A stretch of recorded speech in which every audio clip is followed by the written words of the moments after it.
Bon, quelque chose d'important à connaître par rapport les dollars. En 1944, Bretton Woods Agreement, donc ça veut dire les contrats, la loi de Bretton Woods, elle a permis, ok, elle a permis au pays de garder des réserves en dollars et pas seulement un, un or comme c'était la règle jusqu'à ce moment. Ok.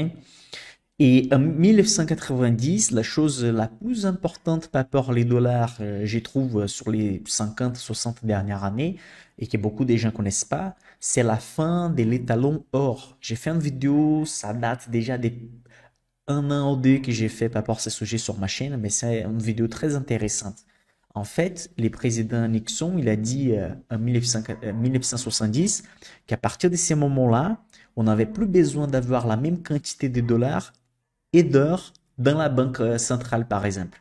À partir de ces moments, on pouvait imprimer plus d'argent qu'on avait des disponibilités en or. Et donc, c'est pour ça que l'or s'est valorisé énormément sur les années 70. OK? La forte économie américaine va supporter, en fait, va assurer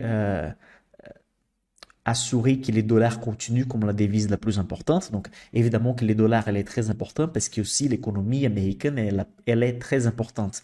Comme dit Warren Buffett, il faut jamais parier contre l'Amérique.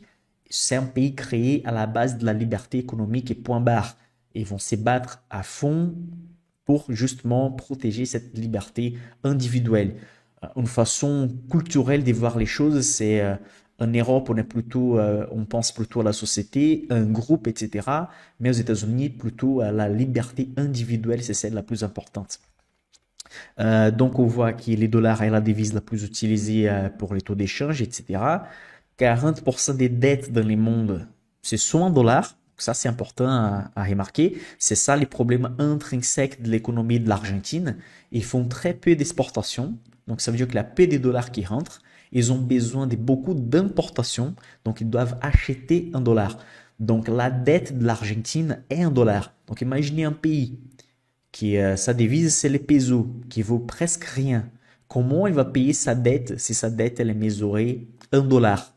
Donc c'est pour ça que c'est un problème. Sur 104 ans, je pense, quelque chose comme ça, l'Argentine elle était positive économiquement sur 7 ou sur 6 ans, quelque chose comme ça. Sur la vidéo que j'ai fait, j'ai parlé la quantité exacte des années, mais maintenant j'ai oublié, mais c'est quelque chose comme ça. Il n'y a même pas des 10% du temps qui sont positifs économiquement.